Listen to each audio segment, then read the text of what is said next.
상향 리더십의 진수. 느헤미야 2장 1절에서 10절 말씀입니다.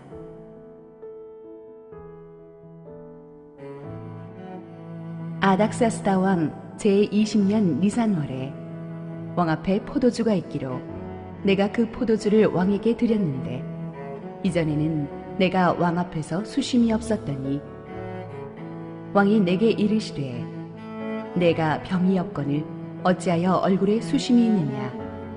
이는 필연 내 마음에 근심이 있음이로다 하더라. 그때에 내가 크게 두려워하여 왕께 대답하되 왕은 만세수를 하옵소서. 내 조상들의 묘실이 있는 성읍이 이제까지 황폐하고 성문이 불탔사오니 내가 어찌 얼굴에 수심이 없사오리까 하니 왕이 내게 이르시되 그러면 내가 무엇을 원하느냐 하시기로 내가 곧 하늘의 하나님께 묵도하고 왕에게 아뢰되 왕이 만일 좋게 여기시고 종이 왕의 목전에서 은혜를 얻었사오면 나를 유다 땅 나의 조상들의 묘실이 있는 성읍에 보내어 그 성을 건축하게 하옵소서 하였는데 그때에 왕후도 왕 곁에 앉아 있었더라.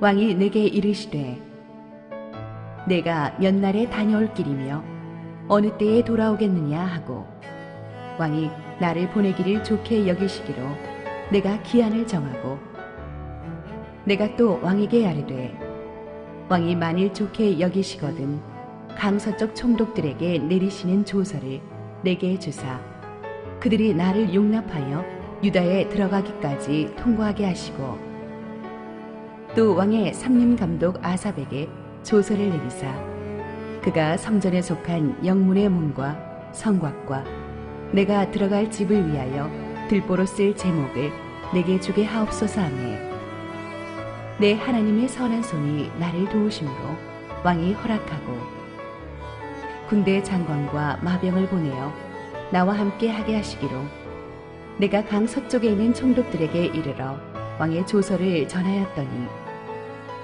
호론 사람 산발락과 종이었던 암몬 사람 도비야가 이스라엘 자손을 흥왕하게 하려는 사람이 왔다 함을 듣고 심히 근심하더라.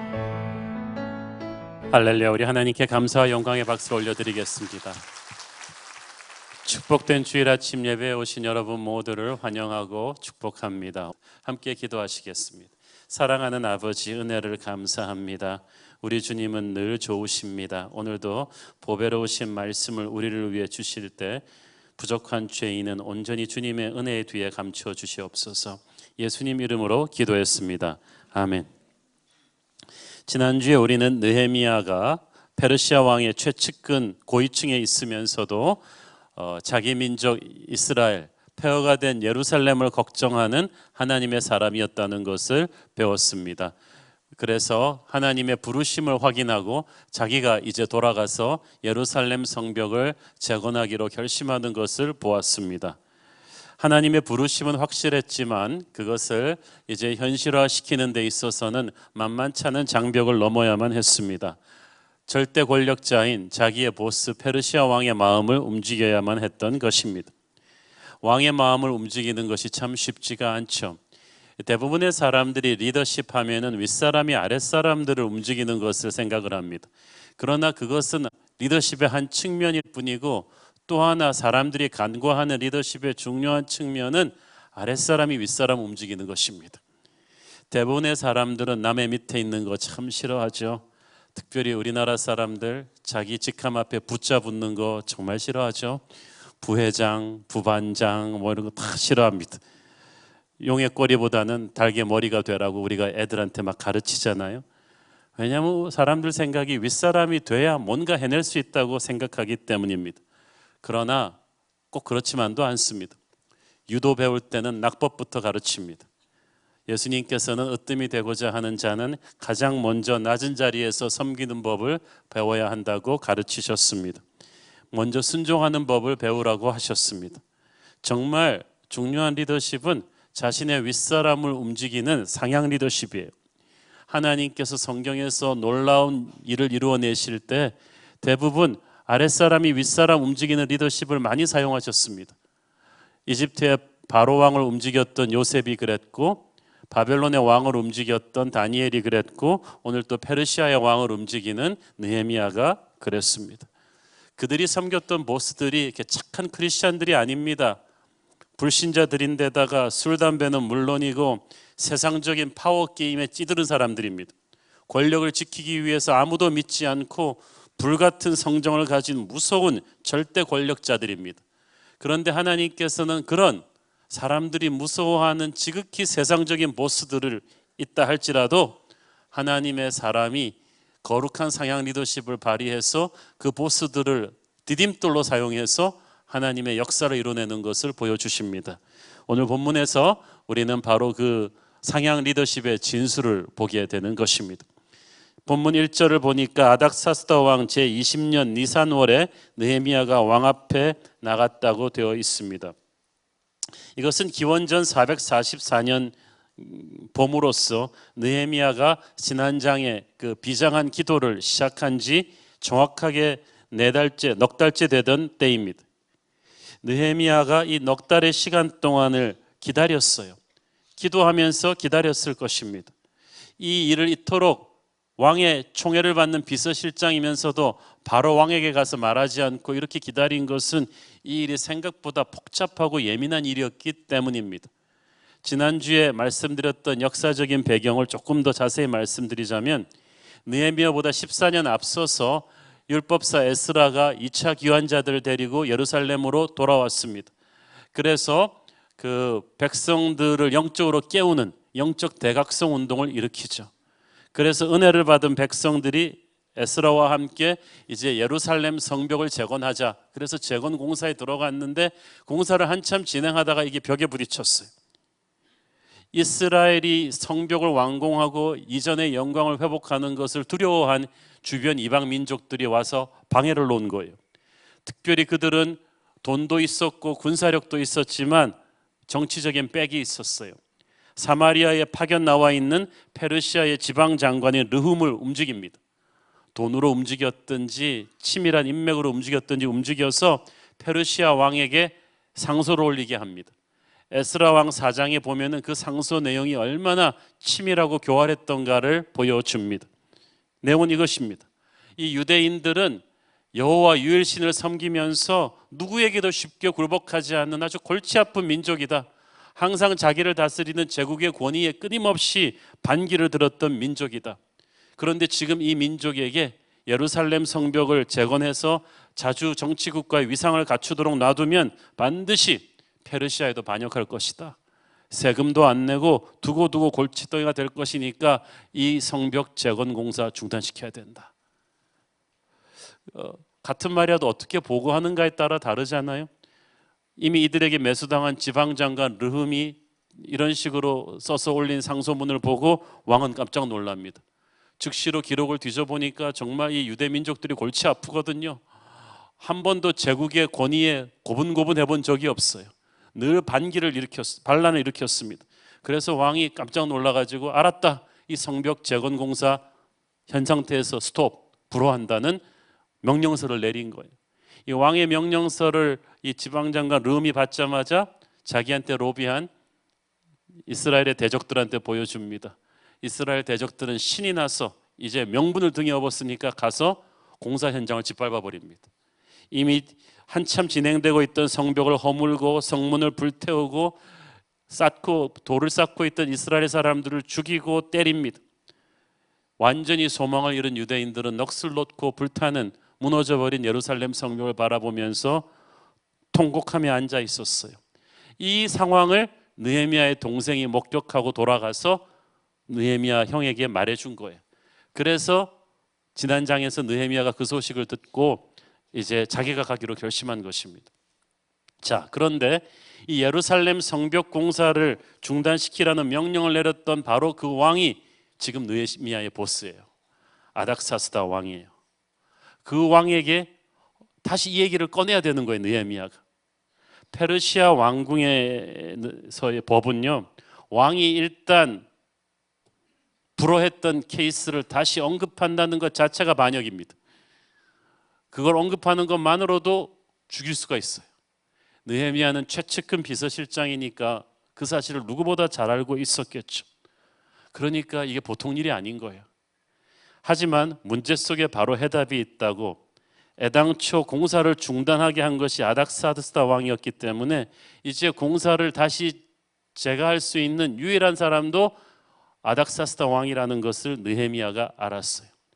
절대 권력 시대에 이 절대 권력이 나를 반대 하는 입장에 있으면 이게 힘들지만 나의 편에 서면은 이것처럼 또 좋은 건 없는 거예요. 왕이 성질이 무섭다고 말씀드렸죠. 누구든지 왕에게 토를 다면 직결 처형하는 무서운 왕이었기 때문에 왕이 내 반대에 서면 힘들지만 만약 그 왕이 마음을 돌려서 내 편이 되어주면 이 왕의 무서운 성깔이 오히려 어드밴티지가 되는 거예요. 왜냐하면 왕이 마음만 먹으면 그 불같은 성정 때문에 그 성질을 잘하는 어떤 신하도 왕에게 항의를 못 하거든요. 사람이 그래서 성격이 나쁘고 볼 일이에요.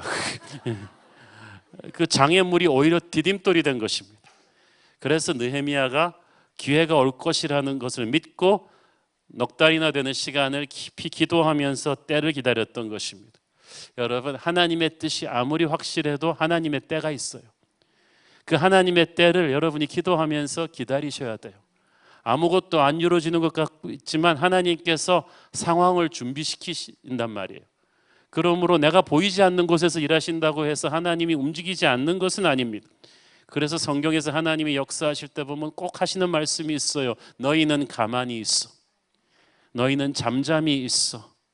오두방정 떨지 말고 가만히 있어서 하나님의 때가 올 것이다.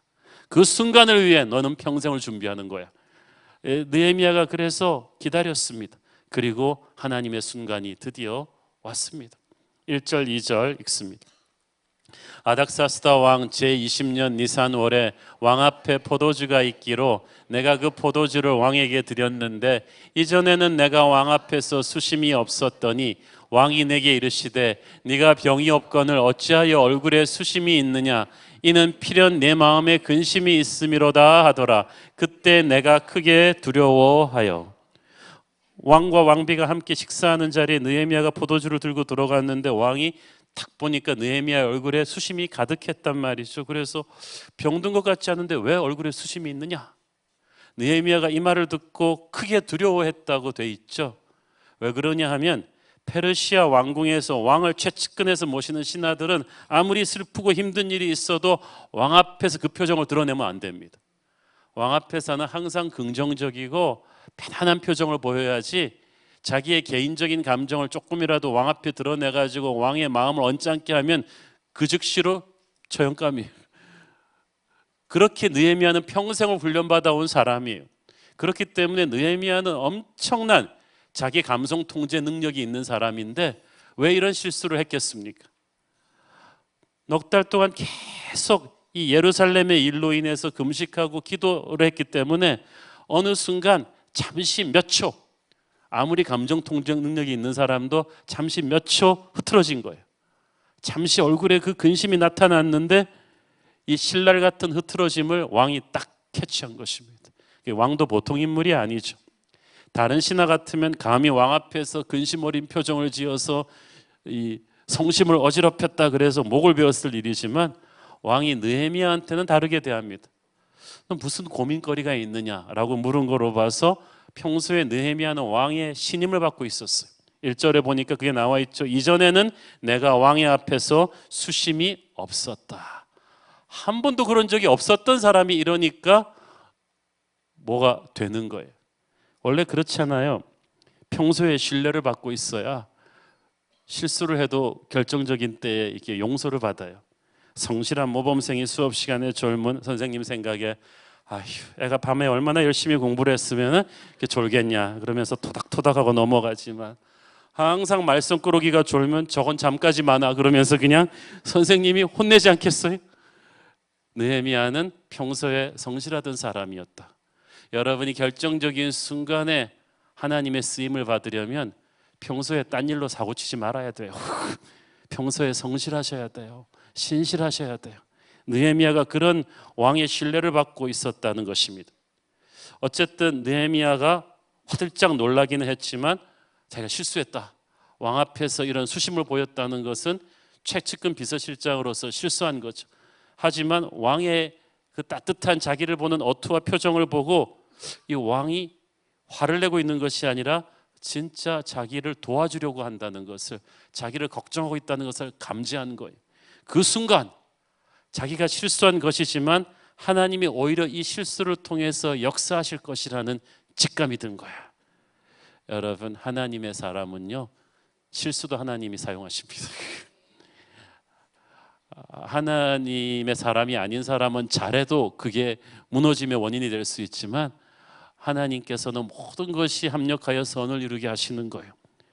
그래서 느헤미야는 일부러 만들려 그래도 만들 수 없었던 기회가 오히려 자신의 실수를 통해서 만들어진다는 사실을 직감하고 말을 합니다. 3절, 왕께 대답하되 왕은 만세수를 하옵소서. 내 조상들의 묘실이 있는 성읍이 이제까지 황폐하고 성문이 불탔사오니 내가 어찌 얼굴에 수심이 없사오리까 하니 왕이여 만세수를 하옵소서. 이것은 그냥 그 당시 신하들이 항상 하던 아첨의 언어가 아닙니다. 느헤미야는 진심으로 이 왕을 축복하면서 살았던 사람이에요. 윗사람은 아첨과 진실 어린 축복을 느끼거든요. 여러분이 앞에서는 굽신굽신하고 뒤에 가서 열심히 욕하면 위에 사람이 모를 것 같죠? 다 알아요. 전 다 알아요. 자, 그런데 이 느헤미야가 평소 왕을 항상 축복하는 사람이었다. 여러분, 여러분의 보스들을 축복하십시오. 출근해가지고 여러분의 그 팀장이 보스가 성격이 더러운 사람이라고 해도 그래서 모든 사람이 욕한다고 해도 여러분은 그러면 안 돼요. 왜냐하면 하나님이 실수가 없으신 분이기 때문에 뜻이 있으셔서 여러분 위에 권위로 세웠거든요. 그래서 그분을 불쌍히 여기고, 제가 지난주에 뭐라 그랬죠? 직장은 선교지, 여러분의 보스는 선교지 원주민 추장. 축복하셔야 돼요. 욕하지 마시고 그를 위해 기도해 주시고 그 마음을 갖는 게 중요합니다. 아첨이 아니라 마음으로부터 축복하는 것입니다. 그렇게 언어를 시작해야 돼요. 그리고 느헤미야가 말합니다. 내 조상들의 묘실이 있는 성읍이 이제까지 황폐하고 성문이 불탔사오니, 여기서 느헤미야가 예루살렘의 성벽이라고 얘기하지 않고 내 조상들의 묘실이 있는 성읍이라고 표현합니다. 이게 중요한 것이 페르시아 사람들도 조상의 무덤을 유대인 이상으로 소중하게 생각했기 때문입니다. 그러니까 페르시아 사람, 예수 안 믿는 사람한테 이것은 하나님의 민족의 운명입니다 이렇게 얘기할 수 없잖아요. 하나님의 약속의 성취가 되소서 이런 말 할 수가 없어요. 페르시아인들도 공감하는 조상들의 묘실이 황폐해졌습니다. 이 단어를 가지고 느헤미야가 어프로치한 거예요. 얼마나 많은 사람들이 옳은 얘기를 우둔한 방법으로 말해서 이를 그르치고 맙니까? 느헤미야가 어떻게 하면 예수 안 믿는 불신자 왕의 마음을 열면서 이 이야기를 할 것인지 고민한 거예요. 하나님이 주신 지혜예요. 4절 읽습니다. 왕이 내게 이르시되 그러면 내가 무엇을 원하느냐 하시기로 내가 곧 하늘의 하나님께 묵도하고.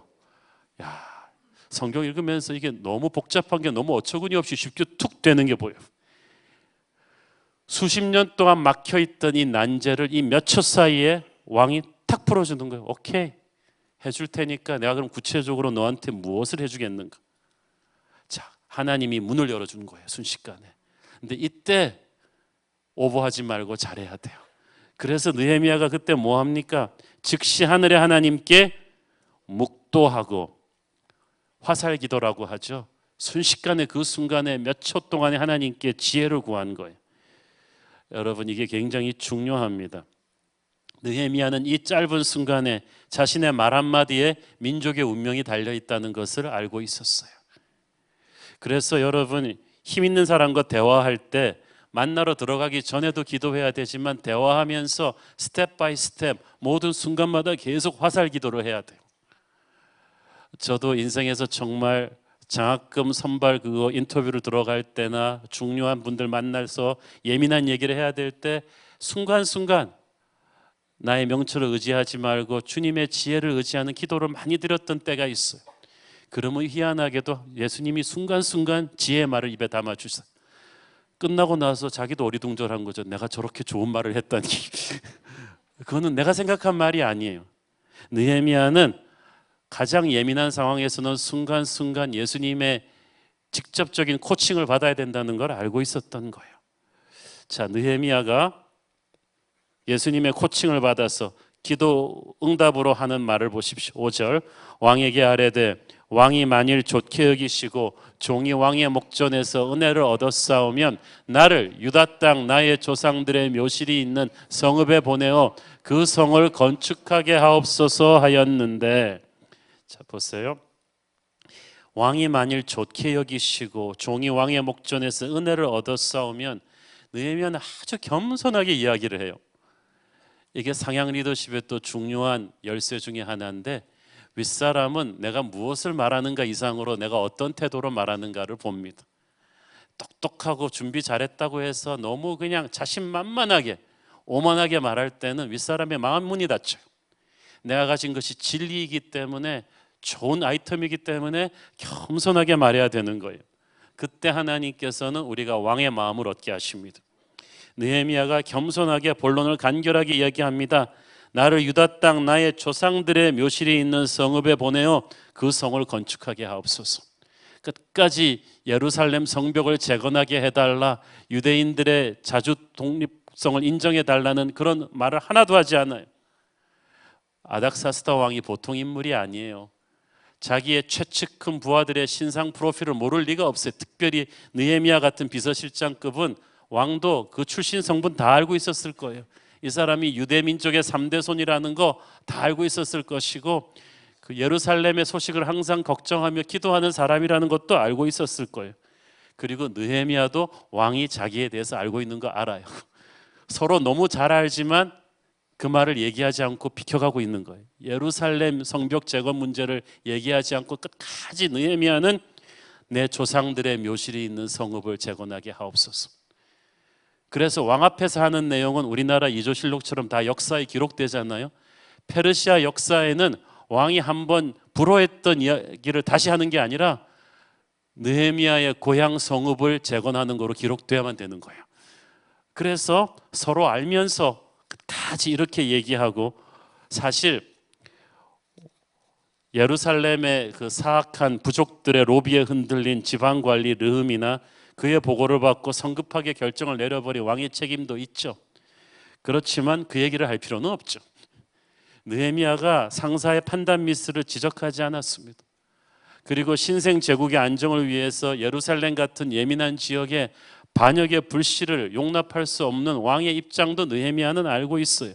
그래서 끝까지 조상들의 묘실이 있는 성읍을 건축하게 해달라, 이 얘기만 계속하는 거예요.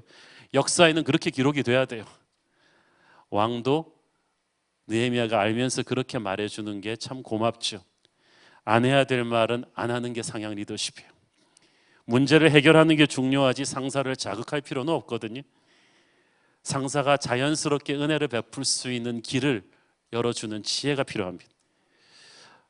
결코 쉽지 않은 얘기를 자기 앞에서 하는 느헤미야, 평소 한 번도 자신을 실망시킨 적이 없던 충신 느헤미야를 보면서 왕이 하나님의 역사하심으로 마음을 바꿉니다.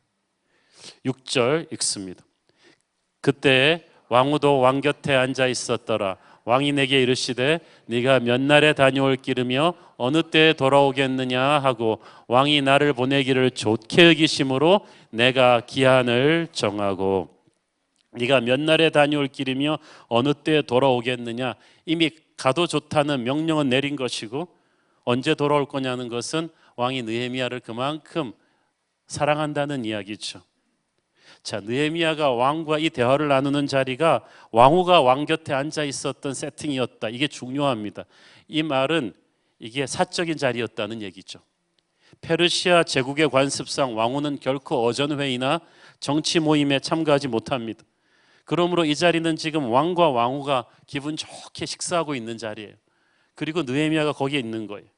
이게 만약 공식 석상이라면 왕은 체면 때문이라도 이전에 자기가 내린 결정을 쉽게 번복 못합니다. 여러분이 어떤 얘기를 하는가 이상으로 중요한 것이 어떤 분위기에서 하는가. 그런데 그 분위기까지도 하나님이 역사하신 거야. 하필이면 느헤미야의 이 실수가, 왕 앞에서 수색을 보인 이 실수가 왕이 왕비와 기분 좋게 이야기하는, 마음이 너그러져 있는 그 자리에서 하나님이 허락하셨다는 것은 하나님의 기름 부으심이에요. 그래서 여러분, 여러분의 어떤 사람을 만나고 밤인지 아침인지 어떤 분위기에서 만나는 이것까지도 하나님이 역사하십니다. 상황을 준비하시는 거예요. 그런데 하나님이 해주시는 분량이 있고 또 내가 해야 되는 책임이 있어요. 느헤미야가 왕의 이 질문에 대답을 잘해야 했어요. 네가 몇 날에 다녀올 길이며 어느 때에 돌아오겠는가? 이것은 왕이 느헤미야를 신임해서 좀 한시라도 빨리 돌아오는 말이기도 하지만 너 자세한 플랜은 나와 있는가를 묻는 왕의 테스트이기도 합니다. 윗사람이 아랫사람들 평가할 때 가장 중요한 기준 중에 하나는 과연 이 친구가 자기 말에 책임질 수 있는 사람인가? 왜냐하면 똑똑한 소리 잘하는 부하는 많거든요. 문제 분석 잘하는 부하는 많거든요. 그러나 진짜 가서 일을 해결해낼, 대안을 제시하고 책임을 질 부하는 적거든요.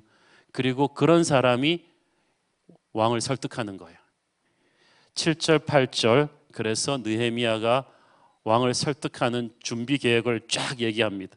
7절, 내가 또 왕에게 아뢰되 왕이 만일 좋게 여기시거든 강 서쪽 총독들에게 내리시는 조서를 내게 주사 그들이 나를 용납하여 유다에 들어가기까지 통과하게 하시고, 또 왕의 살림 감독 아삽에게 조서를 내리사 그가 성전에 속한 영문의 문과 성곽과 내가 들어갈 집을 위하여 들보로 쓸 제목을 내게 주게 하옵소서 하며, 내 하나님의 선한 손이 나를 도우심으로 왕이 허락하고.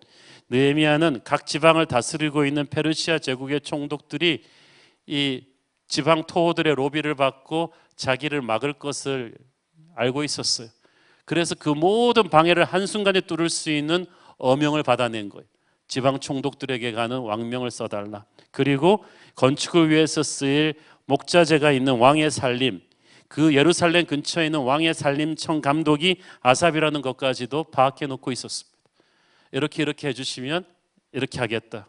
그러니까 이 짧은 말씀에서 우리는 무엇을 알 수 있습니까? 느헤미야가 지난 넉 달 동안에 손 놓고 기도만 한 것이 아니라 예루살렘 성벽 재건에 필요한 모든 사전 준비를, R&D를 다 끝내놓고 있었다는 얘기죠. 보통 많은 사람들이 남들이 자기를 알아주지 않고 있다, 내가 그 자리에 앉으면 잘할 것이다 라고 생각합니다. 그런데 막상 자기에게 기회가 주어지면 허둥지둥해요. 왜냐하면 무대에 안 세워준다고 불평만 했지 언젠가 무대에 세워질 때를 전제하고 자기를 준비해 놓지 않았기 때문이에요. 프랑스 혁명의 주역들이 왕정을 몰아내고 정권 잡고 나서 오히려 프랑스를 망가뜨려 버렸어요. 왜냐하면 왕정을 몰아내고 정권 잡을 노력만 했지 역사가 그들에게 기회를 주었을 때 나라를 운영할 실무 공부를 하나도 안 해놓은 거예요. 그래서 프랑스가 망가져 버렸어요. 마찬가지로 너무나 많은 하나님의 사람들이 하나님의 일을 하겠다고 비전도 선포하고 기도도 많이 하지만 자기가 할 일을 안 해요. 하나님이 어느 날 기회를 주셨을 때 그것을 실행할 준비를 전혀 안 해놓은 거예요. 느헤미야의 실행 계획은 빈틈이 없었습니다. 윗사람은 잠깐 몇 마디만 들어봐도 이것이 얼마나 제대로 준비된 계획인지 알 수가 있어요. 그러니까 윗사람한테 10분 얘기하려면 여러분이 10시간 이상 준비를 해야 되는 거예요. 많은 경우 기도하는 사람이 믿습니다, 하나님만 의지합니다라는 신앙을 앞세워서 진짜 하나님만 의지해요. 수험생이 믿습니다 그리고 철학기도 하고 공부 안 하면 성령의 은혜로 떨어질 거예요. 세상적인 사람은 열심히 하는데 기도를 안 하고, 영적인 사람은 기도는 열심히 하는데 준비를 안 하고, 이러면 둘 다 문제가 있죠. 느헤미야는 기도하면서 준비하는 사람이었고 준비하면서 기도하는 사람이었습니다. 느헤미야가 오늘 왕한테 브리핑 해야지 그러면서 치밀하게 준비해서 들어간 거 아니에요. 그래 어느 날 갑자기 자기가 표정 흐트러뜨리는 바람에 사고처럼 당한 기회가 온 거예요. 그랬는데도 청산유수처럼 이 플랜이 나왔다는 것은 느헤미야가 준비되어 있었다는 것이죠. 사랑하는 여러분, 하나님의 기회는 뜻하지 않은 때 여러분에게 길손처럼 들이닥칠 것입니다. 준비가 되어 계십니까? 역사가 기회를 주지 않는다고 불평하지 말고 지금부터 공부하십시오. 준비하십시오. 하나님이 주신 꿈을 위해서 준비해 놓으십시오. 그러면 하나님의 때에 하나님께서 기습처럼 여러분을 쓰실 거예요. 느헤미야가 일을 어떻게 진행시킬 것인지를 그 누구보다도 왕에게 제일 먼저 자세하게 사전 설명한 것이 중요합니다. 전하가 신경 쓰지 않으셔도 됩니다. 제가 다 알아서 깔끔하게 끝내놓겠습니다. 신경 쓰실 것 같아서 일일이 말씀드리지 못했습니다. 이런 부하가 굉장히 얄미워요. 그거 좀 신경 쓰는 게 보스의 일이거든요. 이렇게 자기 똑똑하다고 윗사람 무시하는 것 같아요. 윗사람은 그게 어떤 일인지보다 자기가 사전에 그 일에 대해서 브리핑 받지 않은 걸 제일 기분 나빠합니다. 어떤 일이 있어도 조직에서 가장 먼저 이 일에 대해서 브리핑 받는 사람이 윗사람이라야 됩니다. 타이밍이 굉장히 중요합니다. 그런 의미에서 느헤미야가 아주 지혜로운 상향 리더십을 발휘한 거예요. 그러니까 왕이 하나님의 도우심으로 파격적인 호의를 줍니다. 8절 후반부를 보세요. 내 하나님의 선한 손이 나를 도우심으로 왕이 허락하고. 느헤미야는 알고 있었어요. 이것은 자기가 왕의 총애를 받아서 이렇게 된 일이 아니라는 것을. 왜냐하면 아닥사스다 왕이 그렇게 인자하고 관대한 왕이 아니었거든요. 여러분이 페르시아의 역사를 읽어보면 가장 성질 안 좋은 왕 중에 하나입니다. 이 사람이 변덕이 심했고 성미가 불같이 급하고 모든 부하들을 의심하고 최측근까지도 조금만 눈에 나면은 처형해버리는 그런 무서운 왕입니다. 자기가 틀렸더라도 자존심 때문에 그걸 번복하지 않는 왕이었어요. 그런 왕이 과거에 자기가 이미 결정해 놓은 일을 다시 없는다는 것은 상식적으로 불가능한 일인데 하나님이 그걸 하신 거예요. 사랑하는 여러분, 어떤 장애물이 있잖아요. 벽이 있어요. 그 벽은 여러분을 위한 것이 아닙니다. 다른 사람을 막기 위한 것이지 여러분을 위한 것이 아닙니다. 다른 사람들에게는 불같은 성정의 그 왕이 느헤미야에게만은 관대해요. 그것이 하나님의 역사인 줄로 믿습니다. 여러분의 보스가 성질이 사납고 불같아도 걱정하지 마세요. 그거는 다른 사람들을 막는 문이지 여러분을 막는 문은 아니에요. 그 사람이 하나님의 사람에게는 관대할 것입니다. 그러므로 상황이 복잡하고 힘들다고 포기하지 마십시오. 성벽 재건에 실패한 예루살렘 사람들은 이제 다 끝났다고 생각했어요. 그들은 이제 이 강자들의 갑질에 눌려서 이제는 더 이상 길이 없다고 생각했지만 하나님께서는 뜻밖의 카드, 느헤미야라는 카드를 통해서 수십 수백 번 인간의 방법으로 실패했던 일을 순식간에 엎어버리십니다. 그러므로 여러분, 과거의 실패 때문에 앞으로도 그럴 것이라고 지레체념하지 마십시오. 하나님은 반드시 여러분에게 새로운 미래를 열어주실 것입니다. 이사야서 43장 18절 19절 너는 이전 일을 기억하지 말며 옛날 일을 생각하지 말라.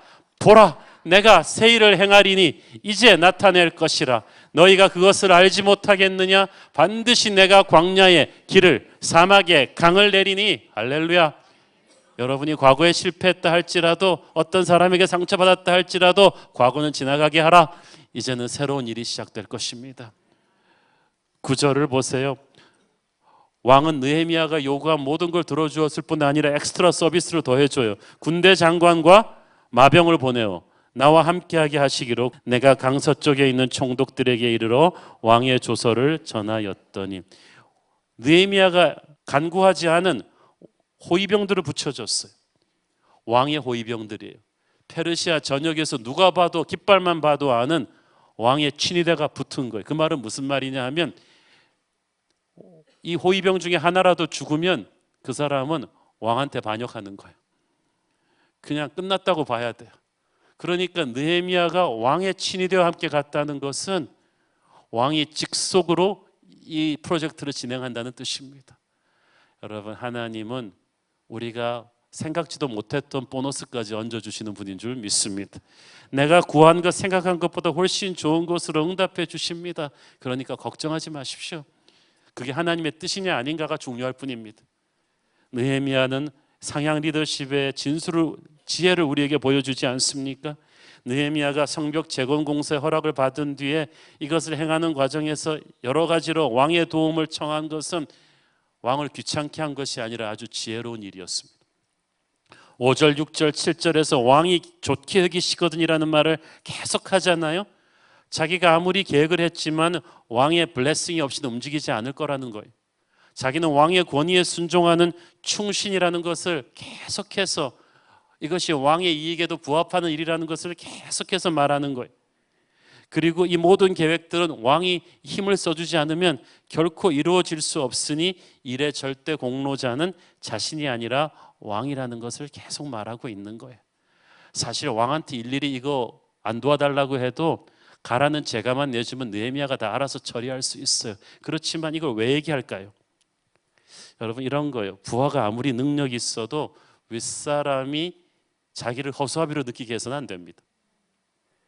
너무 사사건건 자기 할 일까지 윗사람에게 다 의지하는 부하도 문제지만, 또 부하가 너무 똑똑해가지고 독립적으로 깔끔하게 윗사람 도움 없이 일을 너무 말끔하게 잘해내는 것을 윗사람은 좋아하는 것 같으면서도 은근히 얄밉습니다. 너 잘났구나.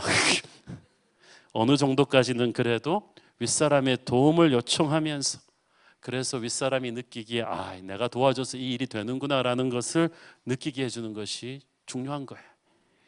그리고 이 느헤미야가 계속해서 왕의 개입을 요구한 것은 왕이 움직일 수 있는 명분을 만들어 준 것입니다. 애당초 이 이스라엘의 대적들이 이 공사를 불허하게끔 왕을 움직일 수 있었던 것은 이스라엘이 페르시아를 향해서 반란을 일으킬 수 있다고 음해했기 때문이었거든요. 그렇게 예민한 곳이기 때문에 오히려 역발상을 하면 오히려 왕의 직속 명령을 받은 왕의 비서실장인 느헤미야가 가면 오히려 문제가 달라져요. 자, 하나에서 10까지 왕의 은혜로, 왕이 제공한 건축자재로 건물을 짓고, 왕의 비서실장이던 느헤미야가 왕의 호위병들을 대병하고 가서 왕의 살림에서 나무를 베가지고 왕의 공법대로 이 공사를 지었다면, 이 공사는 어떻게 됩니까? 반역할 가능성이 있는 이스라엘 사람들의 민원을 들어준 게 아니고 페르시아 왕이 직접 기획하고 주도한 왕의 프로젝트가 되는 거예요. 같은 일인데 완전히 모양새가 달라져요. 그러니까 왕은 이전에 중단시켰던 공사를 민원에 밀려서 다시 하는 게 아니고 주도적으로 지금 지시한 거예요. 그 윗사람이 아랫사람에게 끌려가는 모양새를 만들어주면 안 돼요. 이것은 왕이 주도하시는 일입니다 라는 것을, 그래서 왕에게 모든 공로가 갈 것입니다 라는 것을 느헤미야가 선포해 준 것입니다. 저는 이걸 보면서 하나님이 얼마나 뛰어난 상향 리더십의 지혜를 느헤미야에게 주셨는가. 이것은 오늘도 세상적인 보스를 모시고 살아가는 우리 평신도 크리스찬들에게 시사하는 바가 큽니다. 느헤미야는 예루살렘 성벽을 재건하는 데 자신이 부르심을 받았다는 사실을 감지했습니다. 하나님의 뜻은 확실한데 이건 어떻게 실천으로 옮기느냐, 현실의 벽이 너무 크니까 갑갑했을 거예요. 그런데 하나님을 믿고 의지하며 하나님의 때를 기다리며 기도하며 기다렸습니다. 그냥 기다린 게 아니라 준비하면서 기도하면서 기다렸어요. 그랬더니 하나님께서 어느 날 가장 왕의 기분이 좋을 때, 부인이랑 혼자 기분 좋게 식사하는 그때, 무슨 얘기를 해도 통과될 수 있는 기분 좋은 때에 느헤미야가 순식간에 감성적 통제력을 잃고 표정 관리 못하게 실수한 것도 허락하셨어. 그 실수를 통해서 우연의 꼬리를 물고 이 엄청난 일이 풀리게 하신 거야. 이거 정상적으로 로비하고 페이퍼 쓰고 브리핑 하려고 수십 년 동안 채증처럼 막혀있던 이스라엘 사람들 수십만이 발버둥 쳐도 안 되던 일이 단 몇 분 만에 끝이 나버린 거야. 여러분, 일이 되려고 하면 그렇게 되는 거야. 하나님이 역사하시면요, 단 10분 만에 우리가 10년 동안 생 난리를 쳐도 안 되던 일이 순식간에 뚫리는 거야. 우리가 생각하지도 못한 곳에서.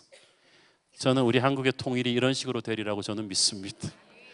지금 뭐 국제적인 역학관계를 생각하고 미국의 입장, 중국의 입장을 생각하면 이 통일이, 제가 봐도 이 한반도 통일이 어려워요. 그러나 하나님께서는 전혀 뜻밖의 신의 한 수를 준비하고 계실 것입니다. 그러므로 우리 눈에서 아무 일도 안 일어난다고 해서 답답해하지 마십시오. 하나님은 움직이고 계세요. 느헤미야가 그래서 매일 하나님의 뜻을 기다리며 매일매일 순간을 성실하게 살았을 때 어느 날 갑자기 툭 하고 일의 실마리가 풀린 거예요. 복음주의 신학자 폴 리틀이 말하기를 하나님께서는 우리 인생 전체의 청사진을 한꺼번에 보이시는 법은 없다. 그러므로 만일 우리가 완벽한 인생 청사진을 찾고 있다면, 내 인생을 향한 하나님의 위대한 마스터 플랜을 찾고 있다면 곧 실망할 것입니다. 하나님의 뜻은 결코 단 한 번에 펼쳐놓는 보따리가 아니라 하나님이 주로 보이시는 것은 다음 단계에서 하나님의 뜻이 무엇인가 보여주는 매일 조금씩 펼쳐지는 두루마리에 가깝다고 합니다. 그러니까 그 뜻은 매일매일 순간순간 우리가 날마다 주님과 교제하며 주님을 찾을 때 조금씩 보여주시는 거예요. 주의 말씀은 내 발의 등이요 내 길의 빛이라고 했을 때 그 등은 멀리까지 훤히 비춰주는 서치라이트 투광기가 아닙니다. 그 등불은 내 다음 발걸음만 간신히 보여주는 작은 손전등 같은 등불인 거예요. 우리가 날마다 주님과 함께 걸어가면 주님께서 한 걸음 한 걸음 인도를 해주십니다. 그를 통해서 우리는 주님과 더 친밀한 관계로 들어가게 되죠. 그런데 만약 한꺼번에 주님께서 우리 인생 청사진을 확 보여주시면 우리는 날마다 예수님을 따르려 하기보다는 그 청사진만 쫓아다니게 될지 모릅니다. 그래서 우리는 순간순간 매일매일의 한 걸음 한 걸음에서 하나님의 놀라운 뜻이 이루어지기를 기대해야만 합니다. 그러니까 하루하루를 보링하게 생각하지 마세요. 자, 그렇게 해서 느헤미야가 순식간에 페르시아를 떠나서 예루살렘으로 입성하게 됩니다. 느헤미야가 온다는 소식만 듣고도 적이 떨기 시작합니다. 10절, 호론 사람 산발랏과 종이었던 암몬 사람 도비야가 이스라엘 자손을 흥왕하게 하려는 사람이 왔다 함을 듣고 심히 근심하더라. 산발랏과 도비야는 다음 주에 자세히 말씀드리겠습니다만은 이 공사 재건을 반대해온 이방 민족들의 톱들입니다. 우두머리들이에요. 항상 그들이 이스라엘 사람들을 얼마나 괴롭혔던지, 그들은 물리적인 힘이 있었고 돈이 있었고 정치 로비를 해서 이스라엘 사람들을 압박했기 때문에 그들 때문에 이스라엘 사람들이 심히 근심하며 살았는데 단번에 전세가 역전돼서 이제 그들이 근심하기 시작합니다. 이제까지 그들은 힘이 있으니까 갑질을 엄청나게 한 거예요. 거기다가 페르시아 고위관리 르훔을 매수했기 때문에 페르시아도 자기 편이라고 믿었어요. 그리고 하나님의 백성들이 힘없다고 비웃어 왔는데 갑자기 상상도 못하던 일이 일어난 거예요. 자신들이 죽으라고 로비했던 지방장과 르훔과는 비교도 안 되는 저 하늘 꼭대기의 권력자 페르시아 왕의 비서실장이 왕명을 가지고 그냥 와버렸어요. 사랑하는 여러분, 세상 살면서 빽이 없다고 서러워하지 마십시오. 우리나라 사람들이 죽을 때도 빽하고 죽는다던데 빽 없으면 안 된다. 그러나 여러분에게 세상에서 가장 강한 빽이 계십니다. 여러분의 윗사람이 여러분을 괴롭힌다고 해도 절망하지 마십시오. 그 사람한테 찍혔으니까 다 끝난다고 포기하지도 마십시오. 여러분 생각에 여러분이 접할 수 있는 가장 높은 윗사람 위의 윗사람이 하나님의 손에 있습니다. 대적들이 고작 페르시아 지방 관리를 매수하고 있었을 때 하나님께서는 최고 권력자 페르시아 왕을 움직이셨어요. 하나님은 우리와 차원이 다른 수를 갖고 계십니다. 이사야서 55장 8절 9절 말씀, 이는 내 생각이 너희의 생각과 다르며 내 길은 너희의 길과 다름이니라. 여호와의 말씀이니라. 이는 하늘이 땅보다 높음같이 내 길은 너희의 길보다 높으며 내 생각은 너희의 생각보다 높음이니라. 아멘. 그러니까 사람에게 어려운 소리 하지 말고 만군의 여호와의 손을 붙잡으십시오. 페르시아 왕의 권세를 등에 업고 느헤미야가 도착한다는 말만 듣고도 대적들이 두려움에 떨기 시작합니다. 원래 힘 가지고 남 괴롭히는 인간들이 다 그래요. 자기보다 더 큰 힘이 나타나면 또 부들부들 떠는 거예요. 마귀의 권세를 두려워하지 마십시오. 세상의 권세를 두려워하지 마십시오. 하나님이 우리와 함께 하시면 세상이 우리를 두려워하게 될 것입니다. 우리 안에 계신 이가 세상에 있는 자보다 큽니다. 담대하게 세상 한가운데로 전진하며 하나님의 역사를 이루는 이 시대의 느헤미야 되시기를 축원합니다. 기도하겠습니다. 사랑하는 아버지, 은혜 감사합니다.